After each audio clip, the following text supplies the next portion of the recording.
Hello नमस्कार दोस्तों, मेरा नाम है अभिषेक विश्वकर्मा और आप देख रहे हैं मेरा चैनल विश्व ज्ञान। दोस्तों, अगर आप मेरा यह चैनल देख रहे होंगे तो मैं आपको बता दूं कि आपको मेरे इस चैनल पर केवल एक प्रश्न के केवल 20 प्रश्नों के ही उत्तर नहीं मिलेंगे। आपको एक प्रश्न के अंदर कई सारे प्रश्न देखने को मिलेंगे और साथ ही साथ उसके उत्तर भी मिलेंगे। और अंत में हम 20 और सवाल देखते हैं जो कि वन लाइनर के तौर पे चलाया जाता है आप लोगों के लिए। तो चलिए शुरू करते हैं आज का ज्ञान। आज का हमारा टॉपिक है 20 ऐसे महत्वपूर्ण सवाल जो आगामी प्रतियोगी परीक्षाओं में देखने को मिलते हैं। तो चलिए शुरू करते हैं। हमारा पहला सवाल है, भारत में राष्ट्रीय संपद के रूप में किस संपद को मान्यता दी गई है? तो इसका सही उत्तर हो जाएगा शक संपद। तो इसका सही उत्तर हो जाएगा शक संपद। तो शक संपद जो है ये आपका राष्ट्रीय कैलेंडर के रूप में इस्तेमाल किया जाता है। राष्ट्रीय तो इसकी शुरुआत कब से हुई, इसको मान्यता कब दी गई है? तो इसको मान्यता दी गई है 22 मार्च 1957 से। तो 22 मार्च 1957 से इसे राष्ट्रीय कैलेंडर के रूप में दर्जा दिया गया है। तो उसके बाद बात करते हैं हम विक्रम संवत की। तो विक्रम संवत हमारा राष्ट्रीय कैलेंडर तो नहीं है, लेकिन इसकी शुरुआत 58 ईसा पूर्व में की गई थी। 58 ईसा पूर्व में की गई थी। विक्रम संवत की शुरुआत मालवा के एक शासक ने शकों को हराने के बाद विक्रमादित्य की उपाधि धारण की थी और उसके बाद उन्होंने ही विक्रम संवत की शुरुआत की थी। शक संवत की शुरुआत 78 ईस्वी में कनिष्क ने की थी। 78 ईस्वी में कनिष्क ने की थी। 78 ईस्वी में कनिष्क ने की थी।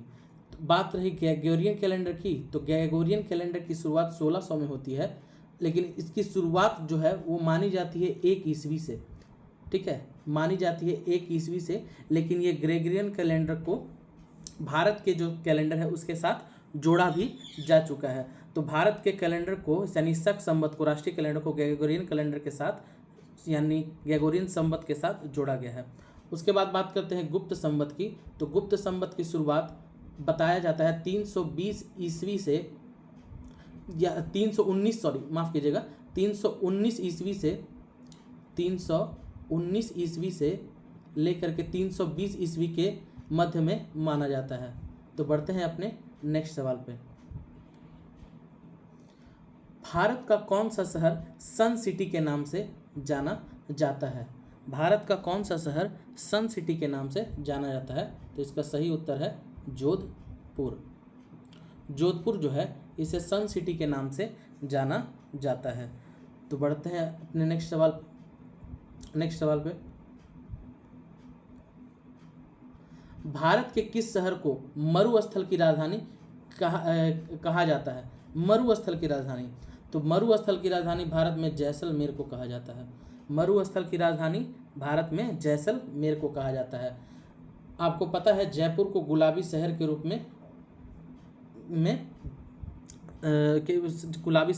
में जाना जाता है, और जोधपुर के बारे में तो हमने देख ही लिया कि इसे सन सिटी के रूप में देखा जाता है। तो बढ़ते हैं अपने नेक्स्ट सवाल पे। हमारा अगला सवाल है, निम्नलिखित में से सबसे बड़ा ग्रह कौन सा है? तो ये तो बहुत आसान सवाल है। तो इसका सही उत्तर है बृहस्पति। बृहस्पति जो है ये हमारे सौरमंडल का सबसे बड़ा ग्रह है। बृहस्पति जो है हमारे सौरमंडल का सबसे बड़ा ग्रह है। नीचे ध्यान से देखिएगा, आकार के अनुसार सौरमंडल के ग्रहों का अवरोही क्रम। तो इसमें सबसे बड़ा ग्रह जो है वो है आपका बृहस्पति। उसके बाद आता है आपका शनि, अरुण, वरुण, शुक्र, पृथ्वी, मंगल, बुध। ये आकार के हिसाब से बड़े से छोटे तक के क्रम में इसे सजा दिया गया है। अगर हम सूर्य से दूरी के अनुसार ग्रहों को देखें तो सबसे पहले आता है बुध, उसके बाद आता है शुक्र, फिर आता है शनि, माफ़ कीजिएगा, पृथ्वी, उसके बाद आता है मंगल के बाद आता है बृहस्पति, बृहस्पति के बाद आता है शनि, अरुण और फिर वरुण। तो ये है सूर्य से दूरी के अनुसार हमारे ग्रह। तो बढ़ते हैं अपने नेक्स्ट सवाल पर। हमारा अगला सवाल है दिन और रात किस कारण से होते हैं? तो इसका सही उत्तर हो जाएगा पृथ्वी के घूर्णन से।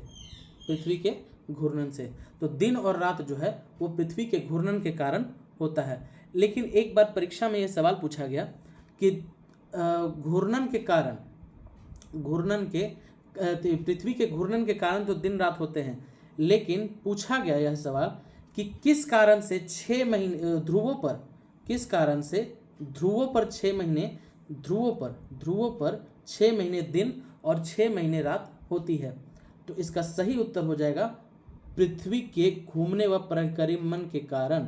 तो पृथ्वी के घूमने व परिक्रमण के कारण ही ध्रुवों पर 6 महीना दिन और 6 महीने रात होती है। लेकिन जब पूछेगा पृथ्वी पर दिन और रात कैसे होते हैं, तो इसका सही उत्तर हो जाएगा पृथ्वी के घूर्णन पर। तो बढ़ते हैं अपने नेक्स्ट सवाल पर। और हाँ, अगर पूछेगा कि मौसम संबंधी मौसम का जो बदलाव होता है हमारे पृथ्वी पर वो किस कारण से होता है, तो पृथ्वी के सबसे इसमें 2 कारण हैं। पहला कारण है पृथ्वी का अपने अक्ष पर 66.5 डिग्री का झुकाव, और दूसरा पृथ्वी का सूर्य के चारों ओर परिक्रमण। तो बढ़ते हैं अपने नेक्स्ट सवाल पर। भारत में प्रथम परमाणु विस्फोट कहाँ किया गया था? भारत में प्रथम परमाणु विस्फोट कहाँ किया गया था? तो इसका सही उत्तर हो जाएगा,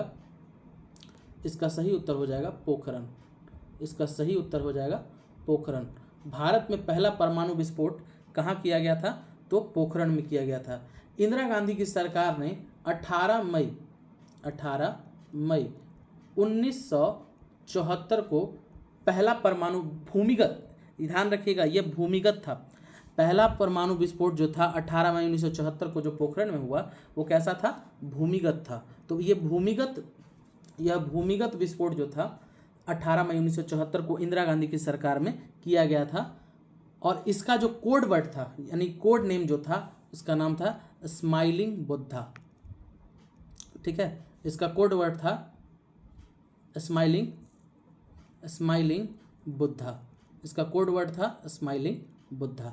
तो बढ़ते हैं अपने नेक्स्ट सवाल पर। एक बात और, दूसरा परमाणु विस्फोट किया गया वह किया गया 11 मई 1998 को 11 मई 1998 को। और यह जो परमाणु विस्फोट किया गया था, इसका जो कोड वर्ड था उसका नाम था शक्ति। इसका कोड वर्ड था शक्ति। तो बढ़ते हैं, ये परमाणु विस्फोट भी पोखरण में ही किया गया था। तो बढ़ते हैं अपने नेक्स्ट सवाल पे। राज्य सरकार को बर्खास्त किसके द्वारा किया जा सकता है? पूछा जा रहा है कि राज्य सरकार को बर्खास्त किसके द्वारा किया जा सकता है? तो इसका सही उत्तर हो जाएगा राज्यपाल की सिफारिश पर राष्ट्रपति के द्वारा। राज्यपाल की सिफारिश पर राष्ट्रपति के द्वारा। कहने का अर्थ यह है कि अगर राज्यपाल को ऐसा लगता है कि राज्य में कानून व्यवस्था ढंग से नहीं चल रही है, यहाँ पर अराजकता फैल गई है, तो राज्यपाल सिफारिश कर सकता है राष्ट्रपति से कि आप इस राज्य सरकार को जो चल रही है राज्य सरकार, उसे भंग कर सकते हैं। क्या कर सकते हैं? भंग करने की सलाह देता है। और अगर राष्ट्रपति चाहे तो इसे भंग भी कर सकता है। अगर केंद्र की बात करें तो केंद्र में भी जो सरकार होती है उसे भंग किया जाता है, और यह भंग किया जाता है प्रधानमंत्री की सलाह पर राष्ट्रपति द्वारा। अगर प्रधानमंत्री सलाह दें कि केंद्र सरकार को भंग कर देना है तो राष्ट्रपति द्वारा इसे भंग कर दिया जाता है। तो बढ़ते हैं अपने नेक्स्ट सवाल पर। भारत के संविधान के अनुसार भारत एक है, तो इसका सही उत्तर हो जाएगा यूनियन ऑफ स्टेट। इसका सही उत्तर हो जाएगा यूनियन ऑफ स्टेट। यानी भारत जो है वो राज्यों का संघ है। क्या है? संघ है। भारत जो है राज्यों का संघ है। यूनियन का अर्थ होता है संघ, ठीक है, यूनियन का अर्थ होता है संघ। वैसे तो फेडरल का अर्थ भी संघ ही होता है, लेकिन फेडरल जो है वो यूनियन से बहुत ही कमज़ोर होता है। और एक और संघ होता है जिसे हम कन्फेडरल कहते हैं, परिसंघ, ये और भी कमज़ोर होता है। तो भारत हमारा जो है वो राज्यों का संघ है। इसकी चर्चा अनुच्छेद, भारत के संविधान के अनुच्छेद 1 में की गई है। तो बढ़ते हैं अपने नेक्स्ट सवाल पर। कुशल आक्रमणीयता की नीति का संबंध किससे है? तो इसका सीधा आंसर हो जाएगा जॉन लॉरेंस। John Lawrence. तो जॉन लॉरेंस ने कुशल आक्रमणीयता की नीति को अपनाया था। बात करते हैं लॉर्ड ऑकलैंड की।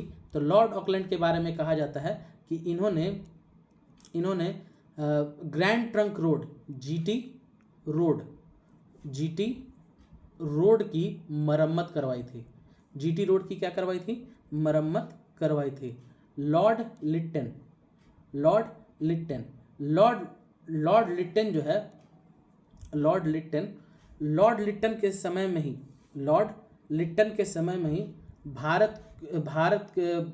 ब्रिटेन की महारानी को भारत की सम्राज्ञी के रूप में स्थापित किया गया था।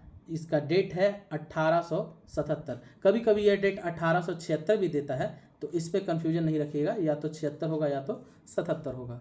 तो बढ़ते हैं अगले नेक्स्ट सवाल पर। निर्वात में प्रकाश की चाल मीटर प्रति सेकंड होती है। तो इसका सही उत्तर हो जाएगा 3 × 10⁸ मीटर पर सेकंड। 3 × 10⁸ मीटर पर सेकंड। प्रकाश की चाल निर्वात में सबसे अधिक होती है। और प्रकाश की चाल सबसे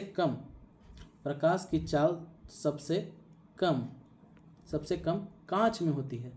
प्रकाश की चाल सबसे कम किस में होती है? तो कांच में। तो कांच में प्रकाश की चाल होती है 2 × 10⁸ मीटर पर सेकंड। 2 × 10⁸ मीटर पर सेकंड। उसके बाद बात करते हैं इसकी। तो ये जो है पानी में, यानी कि जल में प्रकाश की चाल है। यह 2.25 × 10⁸ मीटर पर सेकंड जल में प्रकाश की चाल है।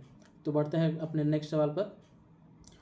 पूर्ण साक्षरता प्राप्त करने वाला भारत का पहला संघ शासित प्रदेश कौन सा है? तो इसका सही उत्तर हो जाएगा पौंडीचेरी।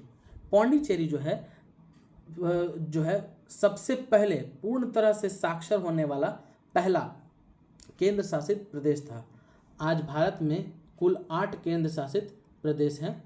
दादर नागर हवेली और दमन और दीव को मिला करके एक में कर दिया गया, और 2 और नए संघ शासित प्रदेश बढ़ गए हैं। एक आपका लद्दाख और दूसरा जम्मू एंड कश्मीर। तो बढ़ते हैं अगले नेक्स्ट सवाल पर। Lakshmibai national college of physical education कहाँ स्थित है? तो यह स्थित है आपका ग्वालियर में। Lakshmibai national college of physical education कहाँ स्थित है? तो यह ग्वालियर में स्थित है। बात करते हैं पटियाला की। तो टाटा स्पोर्ट्स जो है वो कहाँ स्थित है? तो पटियाला में स्थित है। बढ़ते हैं अपने नेक्स्ट सवाल पर। हमारा अगला सवाल है सुमेलित करना। उत्तर प्रदेश किसान सभा। तो उत्तर प्रदेश किसान सभा की स्थापना 1918 में होती है। कब होती है? 1918 में। उसके बाद अवध किसान सभा। तो अवध किसान सभा की शुरुआत होती है 1920 में। अवध किसान सभा की शुरुआत कब होती है? 1920 में। और उसके बाद अखिल भारतीय किसान सभा की शुरुआत होती है 1936 में। तो आपका सही उत्तर हो जाएगा यहाँ से डी। तो बढ़ते हैं अगले नेक्स्ट सवाल पर। भारत के किस एकमात्र राज्य की राजभाषा अंग्रेजी है? तो ये बहुत ही आसान सा प्रश्न है, जिसका सही उत्तर है नागालैंड। नागालैंड। नागालैंड की जो राजकीय भाषा है वो आपका अंग्रेजी है। अगर बात करें किस किस राज्य की राजकीय भाषा संस्कृत है, किस राज्य की राजकीय भाषा संस्कृत है, तो इसका उत्तर हो जाएगा उत्तराखंड। तो उत्तराखंड की जो राजकीय भाषा है वो आपकी संस्कृत है। उत्तराखंड के जो रेलवे स्टेशन के जो नाम है वहाँ पर भी संस्कृत में वो बोर्ड लगा दिए गए हैं, यानी उत्तराखंड की जो राजकीय भाषा है वो है संस्कृत। संस्कृत के बाद हिंदी। अगर बिहार के संदर्भ में बात करें तो बिहार की राजकीय भाषा हिंदी है और दूसरे स्थान पर यह उर्दू होती है। तो बढ़ते हैं अगले नेक्स्ट सवाल पर। किस देश में राष्ट्रीय ध्वज पर उसके मानचित्र का अंकित होता है या मानचित्र अंकित होता है? तो इसका सही उत्तर है कैमरून। इसका सही उत्तर है कैमरून। कैमरून जो है, कैमरून देश, यह अफ्रीका में स्थित है। इस पर इसका जो झंडा है इसके ऊपर इसका पूरे देश का नक्शा छपा हुआ होता है, ठीक है। और रही बात इसमें लग्जमबर्ग की, तो लग्जमबर्ग के बारे में बात करें तो यूरोपीय संघ का जो मुख्यालय है वो आपका लग्जमबर्ग में ही है, स्थित है। तो बढ़ते हैं अगले नेक्स्ट सवाल पर। अपनी शक्ति को सामेकित करने के बाद बलबन कौन सी उपाधि धारण की? बलबन ने कौन सी उपाधि धारण की? तो इसका सही उत्तर हो जाएगा जिले लाही। इसका सही उत्तर हो जाएगा जिले लाही। तो जिले लाही उपाधि धारण करने वाला जो राजा था, सल्तनत काल का राजा था, उसका नाम बलबन था। बात करते हैं इसमें दीन इलाही। तो दीन इलाही के बारे में आपको पता होगा कि दीन इलाही एक धर्म था जो कि अकबर द्वारा चलाया गया था और इसमें एकमात्र जो भाग लेने वाले व्यक्ति थे, मतलब इस धर्म को अपनाने वाले एकमात्र और अंतिम व्यक्ति जो थे वो थे राजा बीरबल।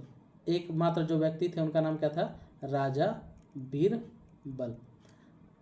तो इस पूरे सवाल का जो सही उत्तर है वो है आपका जिले लाही, यानी अपनी शक्तियों को सामेकित करने के बाद बलबन ने जो उपाधि धारण की वो है जिले लाही। बढ़ते हैं अपने नेक्स्ट सवाल पर। गोल्डन गर्ल किस महिला की आत्मकथा है? तो इसका सही उत्तर हो जाएगा पीटी उषा। पीटी उषा को गोल्डन गर्ल के नाम से भी जाना जाता है। पीटी उषा को गोल्डन गर्ल के नाम से जाना जाता है और उनकी आत्मकथा का भी नाम क्या है? तो गोल्डन गर्ल ही है। बात करते हैं नरगिस दत्त की। तो राज्यसभा में पहली महिला है ना, राज्यसभा में पहली महिला नामित होने वाली कौन थी? तो वो थी नरगिस दत्त। बात करते हैं अमृता प्रीतम। इनकी एक कृति है, इनकी एक रचना है जिसका नाम है पिंजर। तो पिंजर किसकी रचना है? तो अमृता प्रीतम की। और लता मंगेशकर के बारे में हम लोग जानते हैं कि हाल ही में उनका निधन हो गया था। लता मंगेशकर भारत की एक सुप्रसिद्ध गायिका थी। तो बढ़ते हैं अगले नेक्स्ट सवाल पर। सामान्य क्रियाशील स्त्री के लिए प्रोटीन की उपयुक्त दैनिक मात्रा कितनी है? दैनिक मात्रा कितनी है? तो इसका सही उत्तर हो जाएगा 46 ग्राम। 46 ग्राम। इसका सही उत्तर हो जाएगा 46 ग्राम। देखिए दोनों इस स्लाइड में मैंने दो प्रश्न लिया है। पहला और दूसरा प्रश्न जो है आपस में रिलेटेड था, इसलिए मैंने एक ही स्लाइड में इन दोनों प्रश्नों को डाल दिया है। तो स्त्री के लिए दैनिक एक दिन में जो प्रोटीन की मात्रा लेनी होती है वो होती है 46 ग्राम। और जो पुरुषों के लिए एक दिन में प्रोटीन की जो मात्रा है उसका मान है 55 ग्राम। तो 55 ग्राम पुरुषों के लिए और महिलाओं के लिए 46 ग्राम होता है। बढ़ते हैं अपने नेक्स्ट सवाल पर। यह है आपके 20 प्रश्न। अब आपके सामने 20 ऐसे प्रश्न आएंगे जो कि सभी प्रतियोगी परीक्षाओं के लिए बहुत ही इम्पोर्टेंट है। आइए तो इन्हें देखते हैं। पहला है, किस मूलकण की खोज सर्वप्रथम की हुई थी? किस मूलकण की खोज सर्वप्रथम हुई थी? तो इसका सही उत्तर हो जाएगा प्रोटॉन की खोज सबसे पहले की गई थी। तो प्रोटॉन की खोज 1920 में रदरफोर्ड ने की थी, लेकिन कभी कभी इसका उत्तर गोल्डस्टीन भी देता है। तो इसका ये जो कन्फ्यूजन है कई लोगों के मन में होता है कि ये प्रोटॉन की जो खोज है वो किसने की, गोल्डस्टीन ने की या रदरफोर्ड ने की। तो आपको पता है कि जब अल्फा प्रकीर्णन प्रयोगशाला में जब दोहराया थी प्रैक्टिस किया जा रहा था रदरफोर्ड के द्वारा, तो उन्होंने देखा कि गोल्ड की जो पत्ती थी, सोने की जो पत्ती थी, उसके बीच वाले भाग से किरण जो है टकरा कर वापस लौट जा रही थी। ठीक है, तो उन्होंने इसके बारे में जानकारी दी कि जो इसका जो बीच का जो भाग है, इस पूरे परमाणु के जो बीच का भाग है वो क्या है, खोखला नहीं है। अगल बगल सारी चीज़ें खोखली है, लेकिन इसका बीच का जो भाग है वो खोखला नहीं है। तो बात करते हैं प्रोटॉन के बारे में। तो प्रोटॉन का नामकरण जो है ना वो गोल्डस्टीन ने किया था, इसीलिए कहीं कहीं इसका उत्तर गोल्डस्टीन दे दिया जाता है। लेकिन गोल्डस्टीन जो है इसकी खोज नहीं की थी, इसका उन्होंने नामकरण किया था। तो बढ़ते हैं अपने नेक्स्ट सवाल पर। और हाँ, प्रोटॉन की खोज 1920 में हुई थी, 1920 में रदरफोर्ड द्वारा हुई थी, लेकिन उन्होंने इसका नामकरण नहीं किया था। नेक्स्ट सवाल, उत्तरी गोलार्ध में सबसे बड़ा दिन कौन सा होता है? तो आपको बता दें, उत्तरी गोलार्ध में सबसे बड़ा दिन 21 जून होता है, जो हाल ही में अभी बीत गया है। उत्तरी गोलार्ध में सबसे बड़ा दिन होता है 21 जून और सबसे छोटा दिन होता है 22 दिसंबर। ठीक है, तो उत्तरी गोलार्ध का सबसे बड़ा दिन होता है 21 जून और सबसे छोटा दिन होता है 22 दिसंबर। और आपको बताते चले कि जस्ट इसका अपोजिट यानी उल्टा दक्षिणी गोलार्ध में होता है। तो दक्षिणी गोलार्ध का सबसे बड़ा दिन आपका 22 दिसंबर है और सबसे छोटा दिन 21 जून है। ऐसा इसलिए क्योंकि उत्तरी गोलार्ध में जब 21 जून की डेट आती है तो कर्क रेखा पर सूर्य बहुत ही देर तक चमकता है, जिसके कारण 21 जून को सबसे बड़ा दिन माना जाता है उत्तरी गोलार्ध में। और दक्षिणी गोलार्ध में सबसे बड़ा दिन 22 दिसंबर को माना जाता है, क्योंकि इसी दिवस को मकर रेखा पर सूर्य बहुत देर तक चमकता है। तो बढ़ते हैं अपने नेक्स्ट सवाल पर। हमारा अगला सवाल है कि सेलेनियम धातु का उपयोग किसमें किया जाता है? तो इसका सही उत्तर हो जाएगा फोटो इलेक्ट्रिक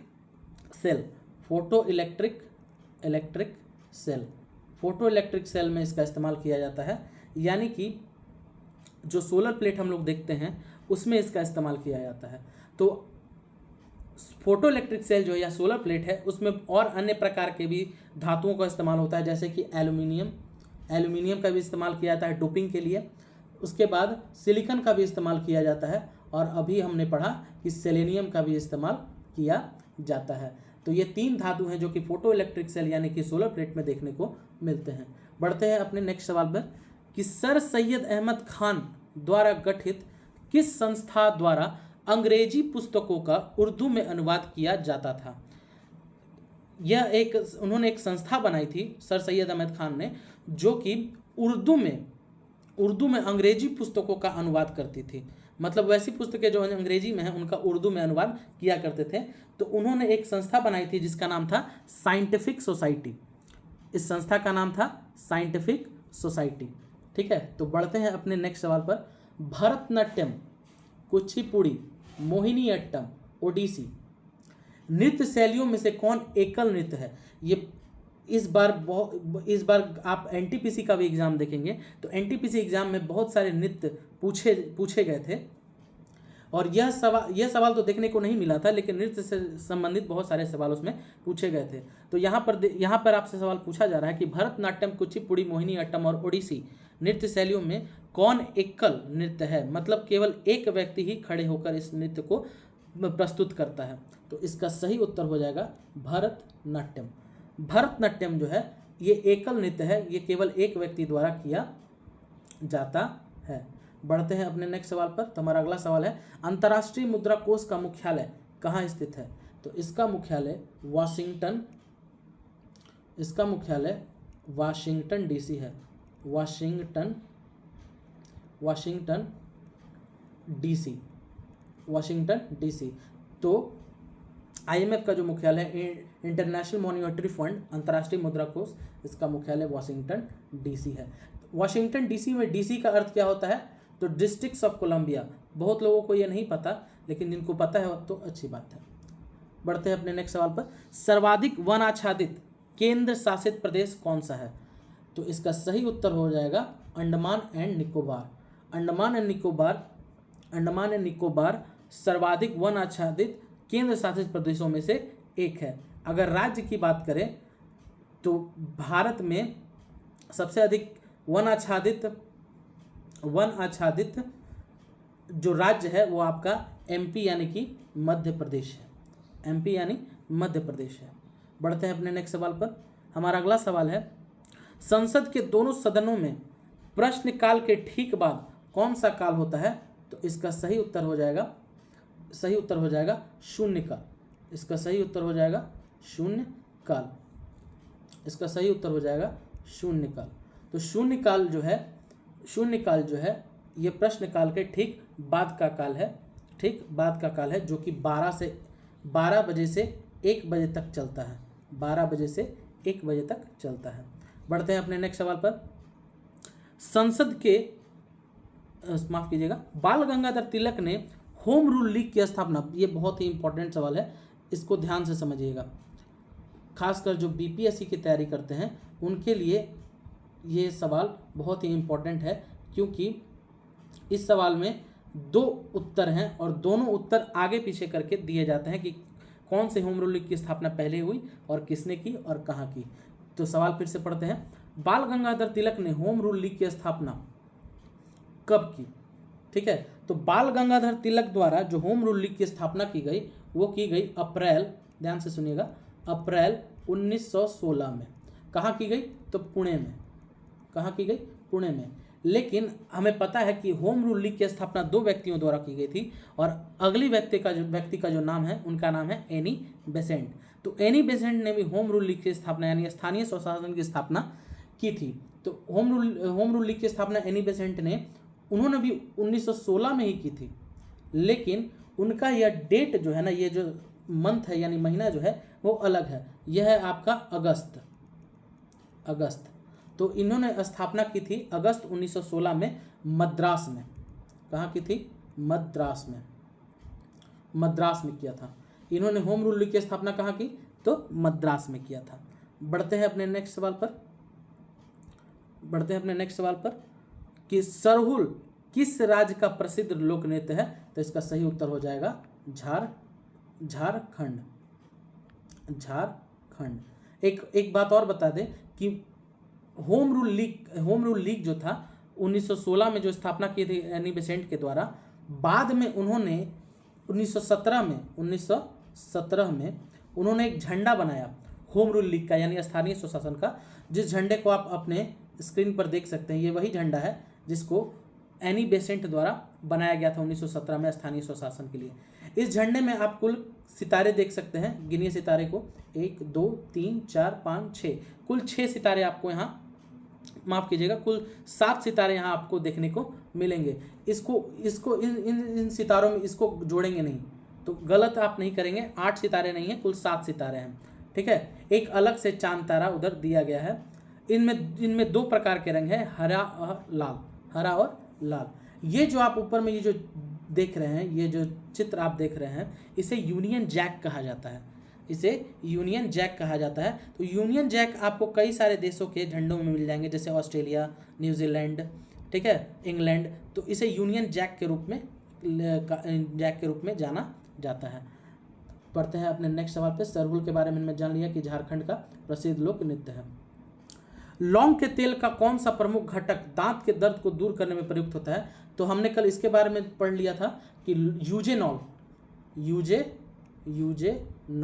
यूजेनॉल का प्रयोग जो है वो दांत के दर्द में किया जाता है, जो कि लौंग में पाया जाता है और ये लौंग का मुख्य घटक है।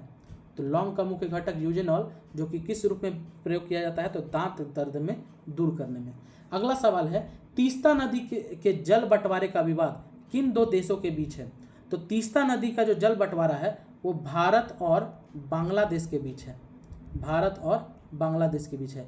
भारत और बांग्लादेश के बीच केवल यही विवाद नहीं है, भारत और बांग्लादेश के मध्य बहुत सारे विवाद हैं, जैसे कि न्यू मोर द्वीप का मामला, न्यू मोर द्वीप, तो न्यू मोर द्वीप को लेकर के भी भारत और बांग्लादेश के बीच में विवाद है। एक और विवाद जो है भारत और बांग्लादेश के बीच मध्य में थी, लेकिन वह अब सुलझ चुकी है, जो कि थी 3 बीघा कॉरिडोर की।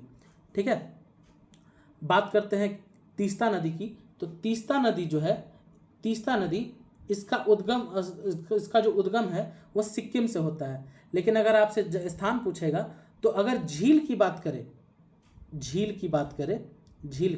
तो अगर झील की बात करें तो तीस्ता नदी का जो उद्गम है वो चोलामू झील से होता है।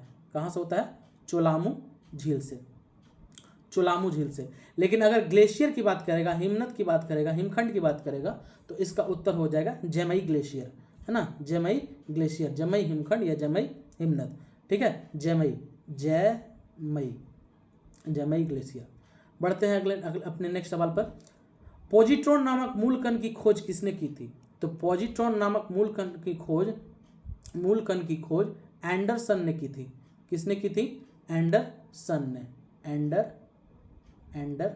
ने की थी। तो पॉजिट्रॉन नामक मूल कण की खोज किसने की? तो एंडरसन ने की थी 1932 में की थी।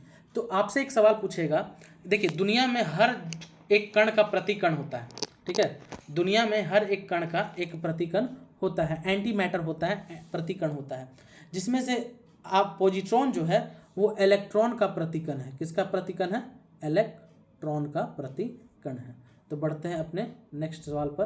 तो पूछा जा रहा है कि भगत सिंह की मुखबरी करने के कारण फणींद्र घोष की हत्या किसने कर दी?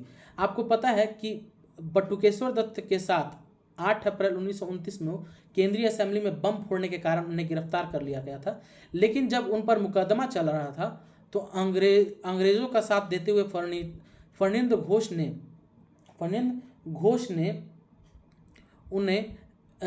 उन्होंने भगत सिंह के खिलाफ बयान दिया, जिसके कारण बैकुंठ शुक्ल, क्या नाम है इनका? बैकुंठ शुक्ल। तो बैकुंठ शुक्ल ने फणींद्र घोष की हत्या कर दी। ये जो फणींद्र घोष थे, इन्हीं के बयान के कारण भगत सिंह राजगुरु और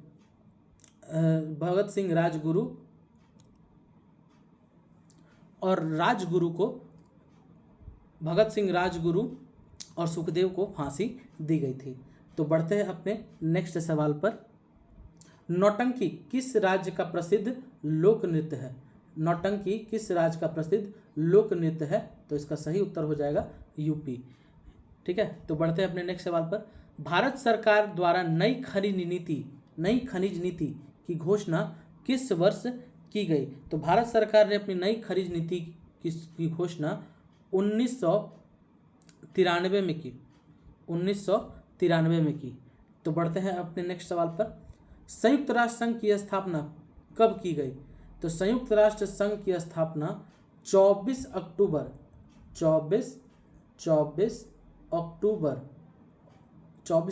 1945 में की गई थी। 24 अक्टूबर 1945 में की गई थी। इसका मुख्यालय न्यूयॉर्क के मैनहट्टन द्वीप